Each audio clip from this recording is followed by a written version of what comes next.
Now, the last couple of videos, we've done some pretty out there stuff. If you're just getting into Unreal, starting with building AI with these state trees, and might have been a little bit complex. And there's definitely going to be merits in playing around with that a little bit more later.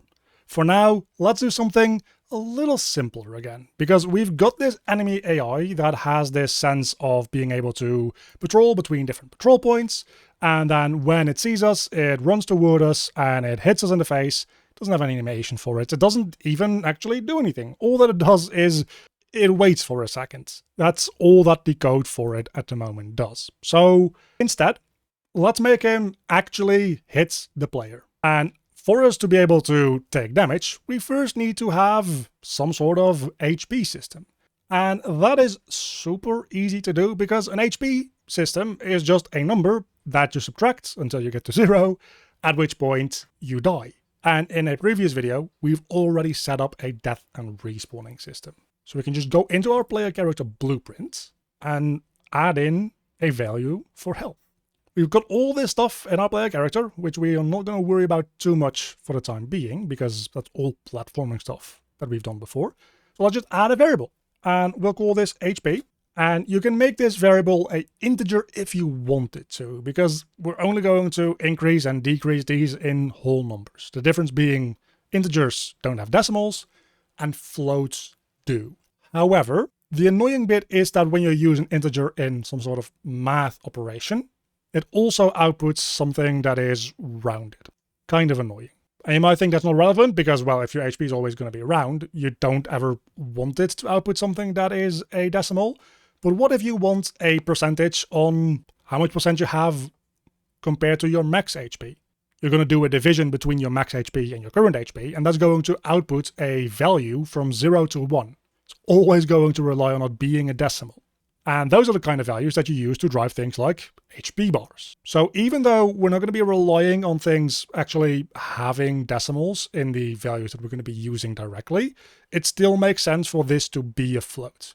Integers really only ever are used for the purposes of counting things. If you're going to be using something extensively in math operations as well, a float very quickly does make more sense. And as I mentioned, we have a HP amount, but we also will have a max HP amount. And this is going to get annoying, right? Because if we have 10 different stats, we're going to have a normal, like a current value for it, and a max value for it. So let's try to group these together into one single variable instead. I'm going to delete the HP and the max HP. And what we're going to do is I'm going to just in my tutorial folder itself, right click, go into blueprint, and we can make a structure. We've talked about structures a little bit before. A structure is a packaged together combination of variables. So we'll call this BPS for blueprint structure. And we'll just call this stat, because if we want to add a mana stat or maybe a stamina stat or something like that in the future, we'll be able to just add multiple of these. And we're going to add just a couple of floats to this. So we'll add a minimum value as well, because sometimes maybe we want our minimum value to be below 0 or even somewhere above 0. It's just a useful thing to have. We'll have a maximum value, and then we'll have a current value. And now we have this as a variable type that we can make, well, variables of, that's going to have a slot for a minimum, a maximum, and a current value. This way we can just send through this one variable to things like our UI in the future. And it's going to be able to just take the maximum and the current value and all that from this one packaged together structured variable, instead of us individually having to make a bunch of different floats and then individually send them through. Just prevents a lot of tedium. It doesn't actually do anything majorly different in terms of like unlocking new capabilities for you. It's just convenient. So now that we have that, we can make our HP stat again. And this time it's going to be of type BPS underscore stats. And you'll see if I compile this, it has a little drop-down menu and it has a minimum value. It's going to be 0. The maximum value, let's say that that's going to be just 5 for now. And the current value, we can also manually set this to 5. That works well enough. Otherwise, what you might want to do is just in begin play, set the current HP to the max HP. Whatever floats your boat, doesn't really matter. I'm going to just stick with doing it this way for now. So then, how do we receive damage? Unreal actually just straight up has a built-in damage applying system because, well, it's a game engine and games usually deal with some sort of damaging, right? So it has that built in for us. We have a event damage, and there's a couple of different types of damage. There's point damage, there's radial damage, and there's any damage. Things like point damage will give through extra information on exactly where you are hit. So if you want to modify the amount of damage that you're actually taking based on maybe if it was near a head or near a shoulder or just in the feet or whatever, point damage works quite well for that. Radial damage is stuff like maybe a grenade exploding. If you're very much near that, you're going to take more damage. If you're a little bit further away, you're still going to take damage. It's just going to be a little bit less. And then any damage is a more generic version of this, which just responds to, well, any sort of damage being applied to the character. It has a lot less extra information that it's giving through, but it doesn't need it because it's fairly generic. It gives through the damage that was dealt. We'll do a little bit more about that in a moment and show you how to send this stuff through in the first place. We'll get a damage type. We're going to be mostly ignoring that for now. We'll be able to tell who this was instigated by. So this is the controller of the actor that damaged us. This mostly comes in useful for when you're doing stuff like multiplayer online games. You can see that it has this little icon that it runs on the server. We're not going to dive into multiplayer and replication stuff because it complicates things quite a bit. Still, if you have something on like an AI controller, this can be useful in single player games as well, but generally speaking, it's just a damage causer that you care more about. This is the actual actor in the world that caused the damage to you. For now, all that we really need to do is we need to get our HP and we need to set a member in this structure. And that gets us this node which has no other inputs. If we go over into the details panel, however, we can enable different inputs from our structure. So we're going to be setting our current value. This way we can update individual parts of our structure without affecting the other ones. Because if we just try to do a setting node here, we can break this structure pin, but then we would need to supply in the minimum value and the maximum value again, even though we're not really changing those. And again, that's a thing that you can do, but it's just a little bit more tedious, especially if you have a struct with a bunch of different values, like 10, 20, 30 different variables all packaged together within it. It becomes tedious to hook all of those through, while you also could just say, hey, I only want to set this one member and everything else, leave it alone. Well, we can get the HP and we can break it apart into its separate components like we've done with other structs before. And we can get our current value and subtract just the damage that we're taking in from it. And set that to our new current value. But what if we've taken in 2 damage and we only have 1 HP? We make this minimum value for a reason, right? We want this to never go under our minimum value. So what now? In order to do that, what we can do is we can get a max float node. And what this node will do is it will take 2 inputs and give an output of just whichever value was higher. And at first glance, you might think that doesn't sound intuitive at all. We're trying to ensure a minimum value. We're using a node that is called max. That's weird. And you're kind of right. At first glance, it isn't intuitive. But this thing isn't called max because it will ensure a value doesn't go over a certain maximum value. This is called max because it gets the maximum value between its inputs. It just so happens that that is then often used to clamp things between a current and a minimum value. If you just put some actual numbers to it for your own example in your own brain, it might start making a little bit more sense. Let's say that our minimum value is 0, which it is, and the output from this subtraction would be 3, because we just got some damage and now we're down to 3 HP. We put in the minimum value of 0 and our newly calculated value here of 3, and this will get the maximum between 0 and 3. which is 3. So that's all good and well. However, let's say that this subtraction, we got so much damage dealt to us that we went way below a value of 0 even. So this minimum value still represents 0, but now this max node is going to compare 0 and -2.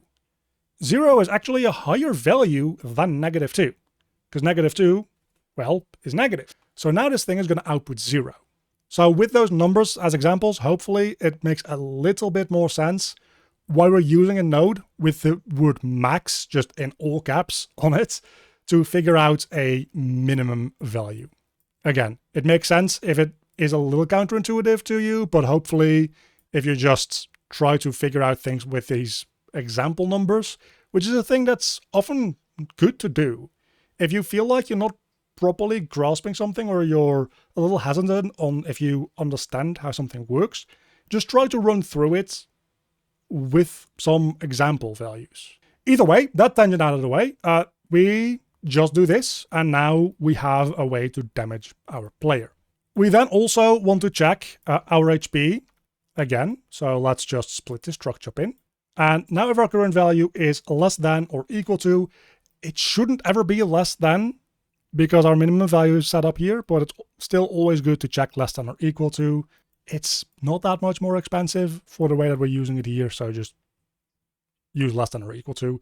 But we're going to check if it's less than or equal to 0, because if so, we're dead. And we already have a kill player thing here somewhere, I believe. So yeah, we have a kill player function, and that is just going to run in response to that. However, kill player just resets us to our respawn transform at the moment, and we also need this to set us back to full HP. So what we're going to do here is in kill player, we once again get a reference to our HP. We set a member. We're going to set our current value to break our HP reference and get our max value. This time, anytime that we respawn, we also respawn again with full HP. For demonstrational purposes, I'm going to look at where I put my event tick. It's a very disorganized little thing that we have here. Do we even have an event tick on this? We might not. I don't think we do. Let's just add one. And I'm going to print string the value of our split structure pin here, current HP. Nice little tip, if you're doing this print string in event tick, you're going to spam a lot of these. So a nice way to prevent that is to just give this a key. Just type in something like HP print. And that way, whenever you print a string with the same key as a string that's already being printed for debugging purposes, it'll just replace it instead of printing a whole bunch of them under each other. And we should see that I now have 5 HP on my print string. All we need to do is give this guy a way to attack us. And we already have his state tree pretty much figured out. If you have something selected in your world view, by the way, in your viewport, you can press Ctrl and B to browse to wherever the blueprint exists in your project. Nice and easy way for me to find this state tree right now. We have this attack, which is all good. And I'm going to increase the duration of this delay to a little bit longer. We need to add a task alongside of this delay that will now damage the player. If you have attack animations, which we will do at some point in the future, you would play that animation and then have the animation handle the timing of when you're doing like a line tracer or a sphere overlap to check, hey, am I actually physically hitting the player? Am I close enough? So that you have some timing and you actually get, and you properly get some gameplay going. But for that, we're going to need to have animations, which is going to be something that we'll look into in the future. So for now, what we do is we just make a new task, blueprint base, state tree task, STT, core damage targets. And here, all that we really need to do is we need to take in the targets that we're going to be damaging. So we do enter state. We have a variable, call that targets, and that's going to be a just actor reference is all that needs to be. Make that category inputs, because that always needs to have a value. And here comes the amazing part about Unreal having this build and damage system, because we can just apply damage. And here we have those different types as well. Applying a point damage, radial damage or radial damage with a fall off, or just a generic applied damage. The event any damage that we created before will also run as a response to apply points and radial with fall off. Obviously, the point damage will only run as a response to getting point damage. The radial will only run as a response to either radial or radial with fall off. We're going to keep it simple though, we just apply damage. Again, this is entirely handled on the server side if you're doing something with multiplayer online stuff. And we just can give in all the values that we saw back in, where did we put it? Here as well.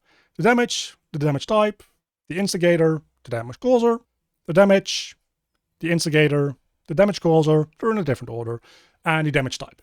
So let's promote this to a variable, just expose that as base damage. The instigator will be the controller of whatever actor is doing this, and the damage causer will be, well, the actor that is doing this. So we'll also need just a actor that's part of the context, as we've done in previous state tree related videos. And this actor can be the damage causer, and then if we get the controller from it, we can put that into the instigator. You don't necessarily always need to fill these two out, by the way. You can just leave those empty if you don't care about using them. But now back in the state tree itself, when we enter the attack state, it's going to start delaying. It also was throwing some arrows at us, so ignore that for the time being. But we can add a second task alongside of it. This is the first time that we have a state with more than one task. So what this is going to do is it's going to delay for 2 seconds and then also run our damage target, which is going to apply 1 damage, and the target is going to be our actor's target, because we keep track of the target on the actor itself. Now, the damage target doesn't have a finish task in it at all. So whenever it runs into the end of this code, nothing is going to happen. That can be fine, but generally also it is a good idea to add in a finish task, even if you don't intend this thing to be finishing the state as a whole. And that is purely for, again, just clarity reasons. We can turn this thing off to not be considered for the state completion. And that way it won't actually complete the state when this one finishes running. We could also say, well, we want to wait for all of the tasks to be completed. And now, if this damage target takes longer than 2 seconds, which it won't, but let's pretend that it does because it has a long animation.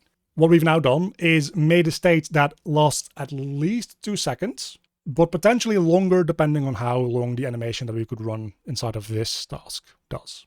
Because it's going to be waiting for all of the tasks within it to be finished before the state as a whole is considered completed. And let's see if that all works. We can aggro him to me and he damages me. I can run away, and after 2 seconds he starts chasing me again. And at some point he's going to, well, make me run out of HP. So 2 seconds, attack again, 2 seconds, and I respawn with full HP back at the center, and we have an HP system. A very rudimentary, a very simple and straightforward HP system that doesn't have any proper UI yet. We'll deal with that in a separate video, but we've got HP. And we've learned about the damage system, we've learned about structs. We're starting to learn more about this engine every single video that we go through.